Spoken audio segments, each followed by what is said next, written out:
Hello, everyone. My name is Ian J. I work on the severed floor of W3C. Many of you know community groups and are probably participating in some, but you may not know some of the details about the scope of work that goes on in community groups and their impact.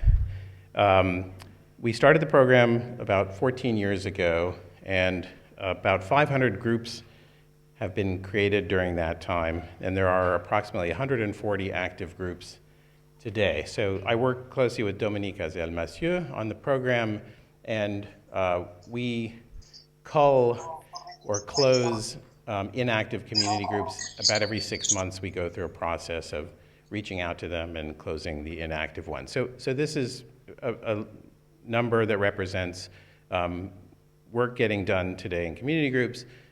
There are about 12,000 participants, so that may be a number that we've not shared with the AC previously, including a lot of representatives from members and also non-member individuals.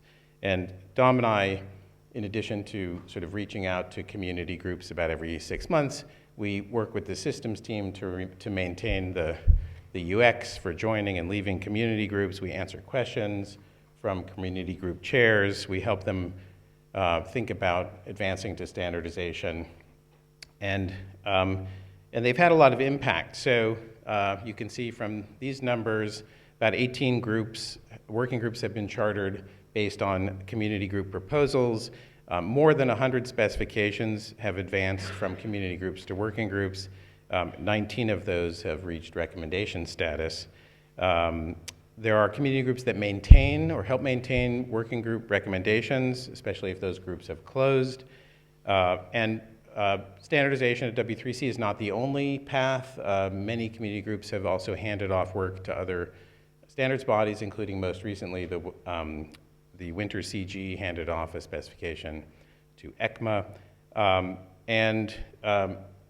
It's also the case that community groups help provide a home for web-adjacent technologies. So again, like the web interoperable run times. It's not quite what we're used to doing in working groups, but we have a home. And again, connectivity with the web community is valuable, even if the standardization venue turns out to be outside of W3C. So over these 14 years, we have learned a lot. We've heard a lot of feedback. There have not been many changes to the program. And sort of as we transition to a nonprofit organization that is more mission-driven, we thought it would be a good time to take into account a lot of the feedback we've received and develop some enhancements to the program and help ensure the work is clearly communicated and mission-aligned. So we started this project to enhance community groups about a year ago. We've had a number of discussions with the advisory board at TPAC last year, and as part of this, we've increased the outreach we do to community groups to hear what their successes and challenges are. So just a quick note, there are community groups like the Process CG that don't work on specifications. Our particular focus in this set of enhancements is those community groups that are working on specifications. So as we began to plan for a bunch of enhancements, we thought it would be helpful to ground them in a set of principles. So I'm going to run through these slides, articulating what we think the most important principles are for this next iteration of community groups. First of all, it's very important that they remain lightweight. We hear a lot of people say, don't touch community groups. Don't make them more complicated, and we agree. We strongly agree that especially in the early phases of incubation, it's important that they remain extremely lightweight. And CGs are not meant to be standards groups. We have working groups for that, and we want to make it easier to get to those groups, but CGs will remain focused on incubation. And so that principle is going to ground the scope of changes that we intend to make in the process, for example. Secondly, traction matters. So once a specification, when you have a day one of a specification, nobody cares, nobody's paying attention, there are no problems. The problem is when you start to gain traction with your specification, there may even be confusion about whether it's on the formal agenda of W3C, whether it's a standard, should I use this? And the fact of traction is a signal, an important signal to us, and we'll be saying more about what we mean by traction. It's an important signal that we need to increase the attention paid to process, IPR, and so forth as the specification begins to have an impact on industry. It has been the case from the beginning that community groups are for incubation with a goal of taking successful specifications that have traction to standardization. And so we have in our recommendation track a series of sort of hurdles that working groups go through to get wide review, to get accessibility horizontal review, to formally address issues, to make sure decisions are consensus-based. And those are the sort of guarantees associated with the W3C process. And so there's, for example, the Standards Act of 2004, I don't remember what the exact name is, that basically sets forth qualities of a standardization process that will make it sort of acceptable, for example, to the Department of Justice at a high level. And so, again, we do not plan for early incubation to be subject to those limitations or those processes, but as the specification begins to gain traction, we want to increase the guarantees that are associated with it, but then we ultimately want the full standardization track to solidify those guarantees. So that's sort of the theme of most of the work that we're doing. And so that's what the progressive guarantees are. So it is often the case that a CG says, oh, we're planning to go to a working group, but we haven't figured out which one yet, or we have to charter the working group, or there's some issues to work out with another standards body. And so during those 6, 8 months, a year, whatever it takes, the industry is now using this specification, but it doesn't have the guarantees that we would like for a W3C branded specification through the rec track, but we think we can do better to protect W3C and the community and the users of this specification by progressively increasing those guarantees. So in the breakout, we'll talk a little bit more about what that means, but that is how we hope to improve the outcomes as specs begin to gain traction.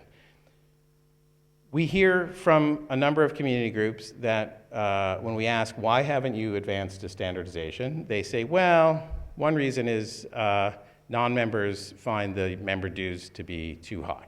And so we're going to hang out in CG land instead of moving to standardization, but then they don't get the guarantees that we would expect to have associated with a W3C branded recommendation. And so it is an important principle that we lower those barriers to transitioning to a working group. So cost of membership is one, but there are other barriers, for example, related to IPR that we hope to improve to make it easier for groups that have traction to advance to a working group or to a different standards body. We also want to make it clear that when a specification has no traction, after due consideration and discussions with the community group, we are probably going to close the community group because it becomes confusing to the community to have things that look like they came from W3C that either are inactive or have unclear standardization plans, and having them hang around with no expectation that they will become standardized becomes challenging for the organization and undermines the value of the recommendation track. So we would like to have a clearer expectation for community groups of a, quote, move up or out plan. So again, nothing that we do will be sudden, and we will have lots of conversations with groups where there are unclear standardization expectations. And finally, we have heard over the years both intentional and unintentional representations of this as standards work going on in a community group. And so we have a variety of ideas for helping for the community communicate clearly about the status of this work and to make it easier to distinguish formal agenda recommendation track documents from community group specifications. So those are the main ideas that are guiding all of our efforts. The activities that we're undertaking to sort of carry out these principles, we've grouped into 3 buckets. Enhancing the life cycle of CG specifications. Right now there's one state, which is draft, and that doesn't get us enough clear communication about its relationship to standards work or what the characteristics are of the specification.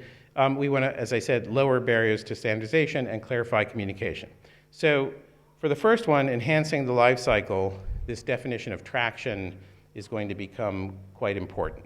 The first thing that traction will let us do is, and again, we'll talk about it more at the breakout, if a specification does not have traction, then the incubation process should remain lightweight. So I just want to emphasize we do not want to make incubation heavyweight.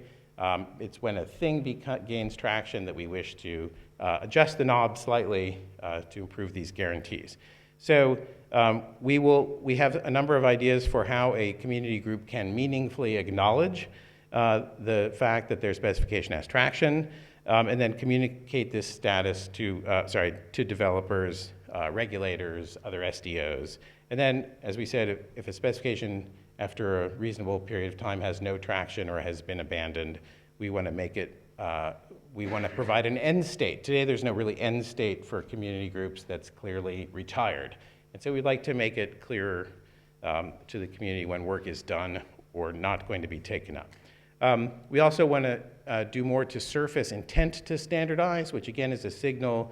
We just had a regulatory track session, and regulators want to know what's coming up, and so having clearer communications about that helps not just regulators, but even other groups. For example, if Group A wants to refer to the specification in a community group, it's nice to know in the working group that they are going to see a recommendation or a standard come out of that work. So this just helps the whole community know where we stand on the status of different work. So I mentioned acknowledging the implications of traction.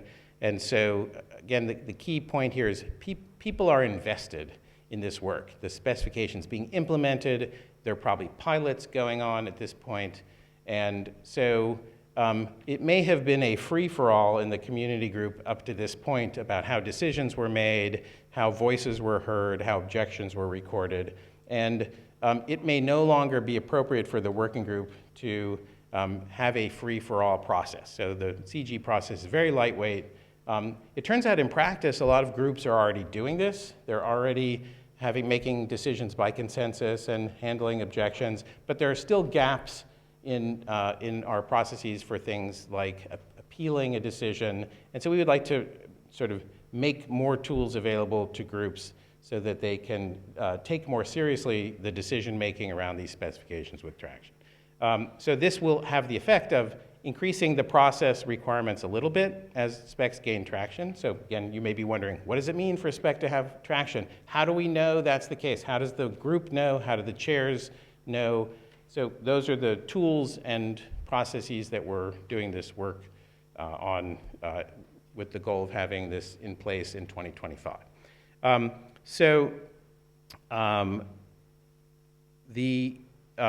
I mentioned already a couple of ideas we have for easing the transition to standardization. So one big proposal is sort of a cultural shift. Right now the expectation is non-member contributors to a CG specification when a working group takes up the work would be expected to have their companies join as W3C members. So we would like to propose, and we don't have a written proposal yet for the relevant parties, that these significant contributors to a CG specification be allowed to continue to participate as individuals in a working group that takes up their specification. So it looks a lot like the IE process, which we already have, but there's a difference from the IE process that we use today, which is we would expect an organizational IPR commitment for them to be able to participate in the working group. So no cost, but a full organizational IPR commitment. So we've heard good feedback on this from multiple community groups we've discussed it with already. Some have even said, oh, that would make all the difference for us. Then we would do work at W3C instead of another organization. So that's how important we think it is to address that concern that we've heard. We also have heard a number of IPR issues. There are, especially for example, if you're taking a work from the CG to ECMA, there is a need for ECMA to get new commitments from the contributors to the CG specification. You may or may not know the contributor agreement by heart, but the way the contributor agreement works for CGs is if you have committed, when you join a CG, your contributions, your commitment over the contribution carries forward if it's taken up in a W3C working group, so we don't have to go back and ask you again to recommit when the work is taken up in a working group, but it doesn't say anything about the what working group or IETF or ECMA, and so people have asked us to see if we can do better. Can we make it easy for working groups? Can we do better for other organizations?